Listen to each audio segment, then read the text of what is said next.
one of our sponsors. We're very grateful to all our sponsors for helping make this event a success and reducing the costs of admission to you as well. We want to keep our admission costs as low as possible so that many of you can join us here today. So we're very grateful to our sponsors. We're particularly grateful to our sponsor Proctoring, and we're looking forward to hearing from their speaker Alice Niezborala now. So I'd like to invite Alice on stage, and she will give the presentation about online proctoring. Very interesting topic. What opportunities are there beyond COVID-19? So hopefully Alice will appear on stage in a moment. I can see she's about to come up. We have had a couple of other presentations in the course of this symposium about remote proctoring, so that's a very timely and important topic to talk about.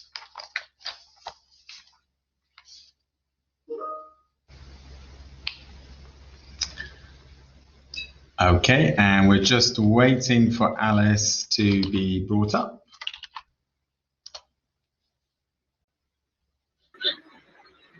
Here we go. Here we go. Great. Yeah, sorry for that short delay there. That's always the benefit of the technology. Good things and some little adjustment, I guess. Perfect. Thanks very much. All right, perfect.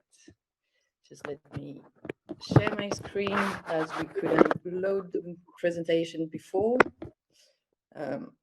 I'll be there in a quick second. Up.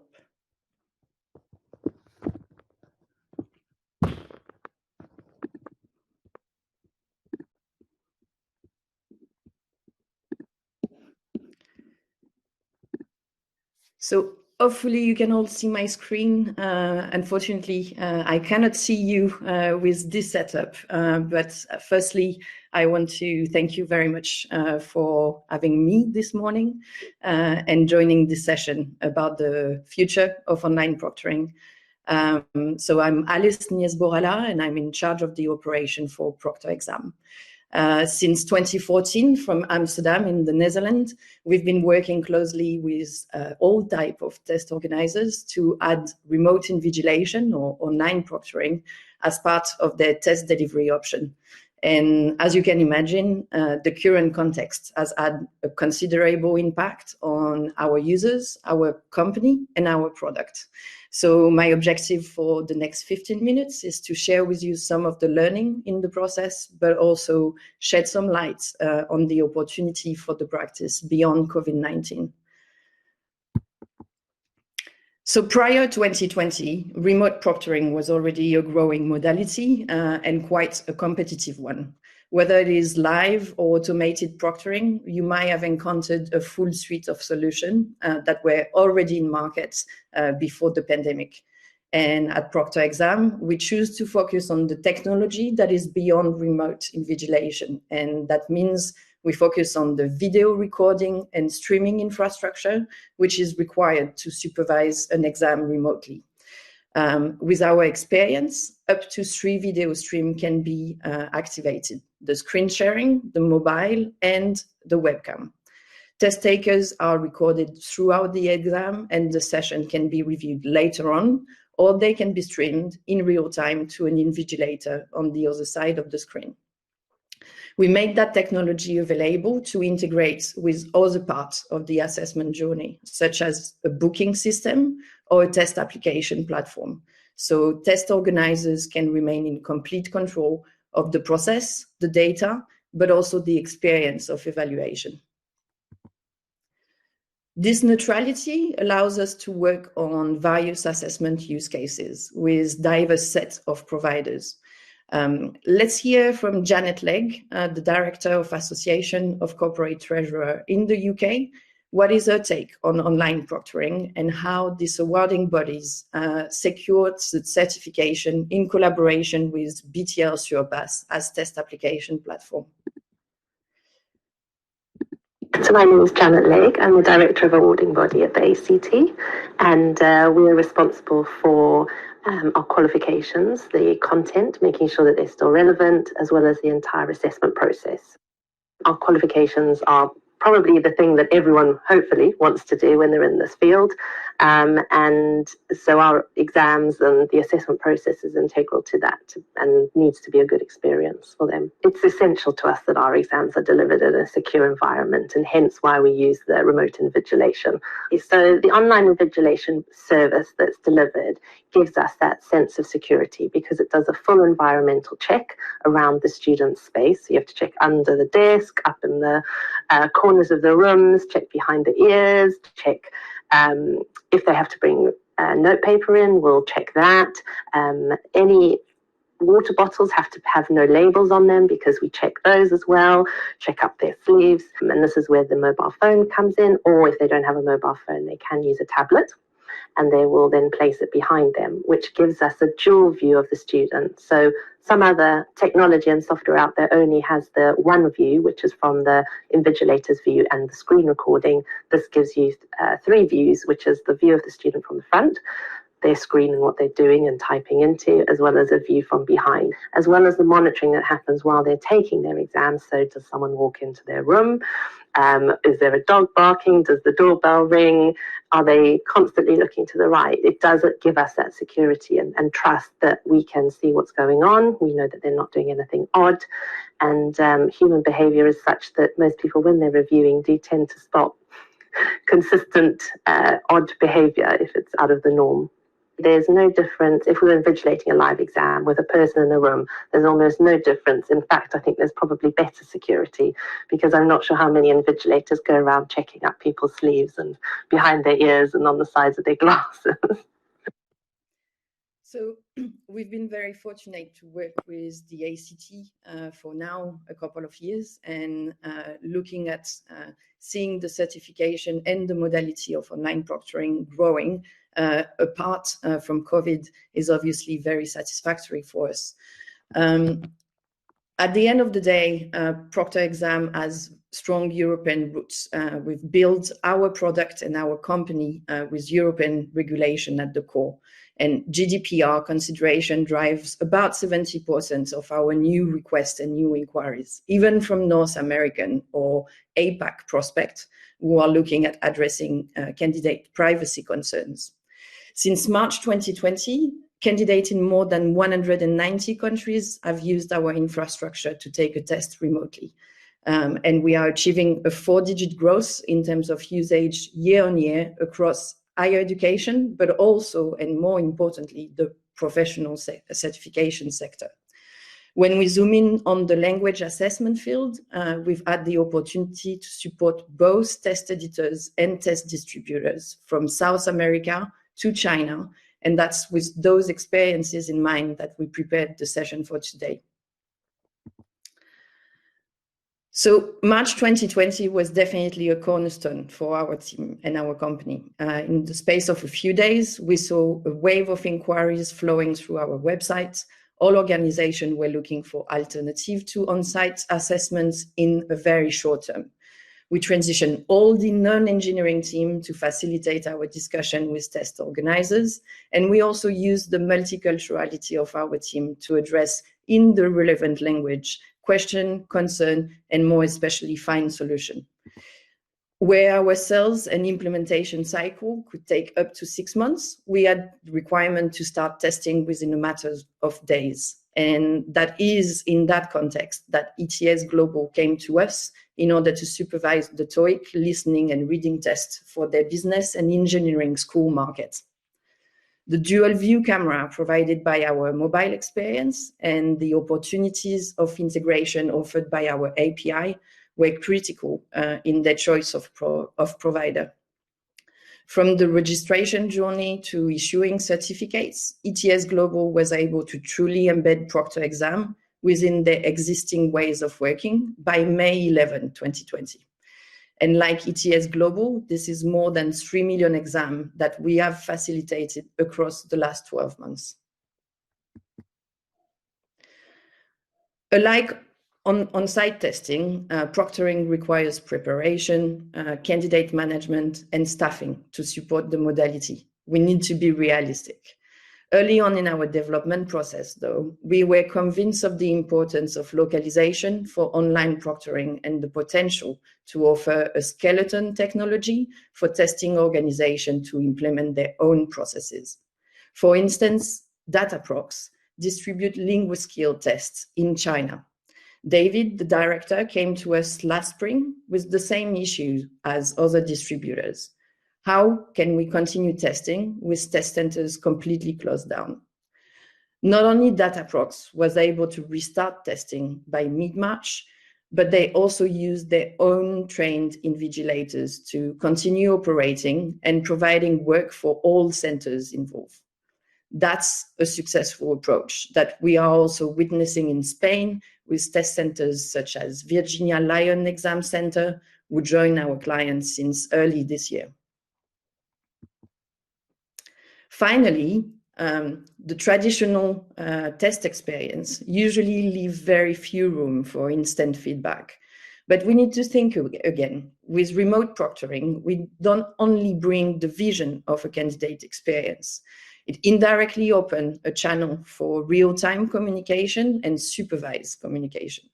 And this is precisely how ILTO exam leverage also Proctor exam for their proficiency tests as an additional source of insight to improve the certification delivery.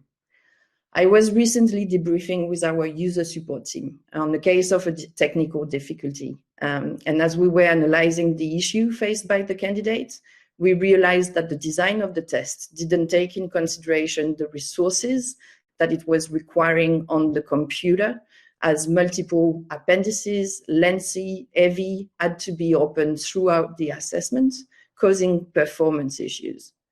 By adding a view of the candidate work environment, we can not only identify an optimization of the test experience, but also inform better communication to candidate prior to the exam, and ultimately lead to higher completion rates.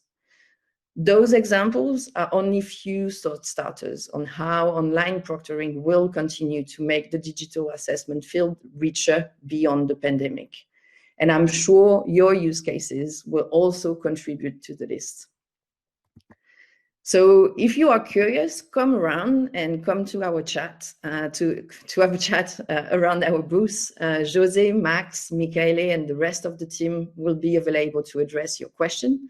And you will be able also to take quite a unique challenge that we created for you. So you can dive into, deep dive into online proctoring and the reviewing experience and see whether you can actually beat the machine with our AI reporting. So thank you again for having me this morning, and I hope you enjoyed the rest of the conference. I left a bit of time so we can eventually have some question and discussion around the modality. Thank you. Yes, thank you very much for that very informative talk and for the invitation to come to your stand in the virtual event and take part in that challenge. I think I'm going to go and have a look now. That sounds very intriguing. We have some time for questions. So as always, please write your questions in the chat or comments in the chat, or raise your hand and then we'll bring you up to one of the screens to ask your question if you want to do it that way, which is absolutely fine. So please take your time to write questions for Proctor exam.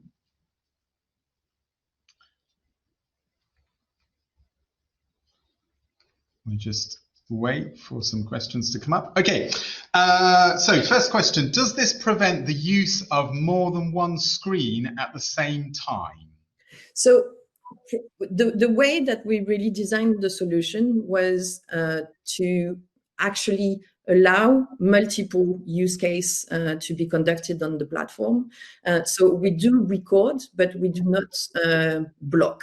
So ultimately, what you will see is basically what is happening across the tests, and then be able to make a decision on the validity of the session and the respect of the rules. Okay, thanks. I hope that answered your question, Mustafa, I think. We've got a couple of other people typing, so just wait. Oh yes, Mustafa, so is that before and after starting the test? So before and after starting the test. So here you will have, that's why we implemented the mobile view as part of our process. It's an optional view that you can implement as part of the experience for a test taker. But ultimately, what you will see between what's going on screen and the additional video stream will give you a complete view on what is the candidate of what happened into the candidate workspace. Thanks very much. Is that the question? I think so, but maybe Mustafa can come to your stand to clarify that further. Okay, question from Anna. How did you manage different GDPR rules in different countries? And I guess that's thinking about not only the differences between different countries, but outside the EU, you have to take into account the GDPR even outside the EU, and probably other countries have their own data and privacy laws. So maybe you could say a little bit about that. This is a very good question. So we very early on went onto the path of working with the test organizers to understand what would be the best practice for online proctoring and privacy concern.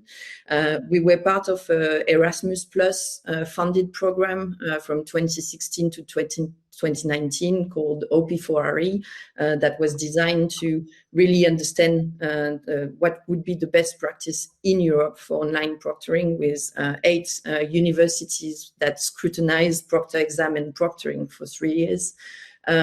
We are data processor as part of the process, so the data controller, ultimately the test organizer, remain in, let's say, firstly in full control, but also at the forefront of the privacy regulation. The fact of having really focused, I guess, on making a strong European proctoring solution allowed us, with data hosting in the relevant countries, to really pinpoint, for example, some of the requirements that we can have in Canada, some of the requirements that we can have in Australia, where the data remain in the data controller location. And if the data controller is actually implementing its own reviewing team, be really compliant with the regulation of the relevant country. Thanks, Alice, very much. I think there's somebody coming up on screen. I think. If not, we'll just go. There's one more question. Hi, Graham. Me. Oh, yeah, it's Nick. Hello, Alex. Nick. Hi, Nick. I may have missed it, but one of the key concerns that we've been looking at is the invasion of privacy for the minors and the safeguarding issues around inviting cameras into the bedrooms or workspaces of children or at-home learners. I mean, your examples work very well for professionals in an office or in an environment which is in some way controlled by an adult and is an adult. How do you think we're going to be able to deal with these issues for proctoring children? That's a very good question, and that's certainly an ethical question for our field. Is proctoring adapted for children? And here, that's my personal point of view. We've seen the technology being used for younger audiences. I've got a specific example in mind with a Canadian client. Ultimately, the guardian, the parents, was across the process for the entire setup of the exam and closing of the exam. Only the moment of the evaluation, the candidate was, the children were alone in front of the webcam.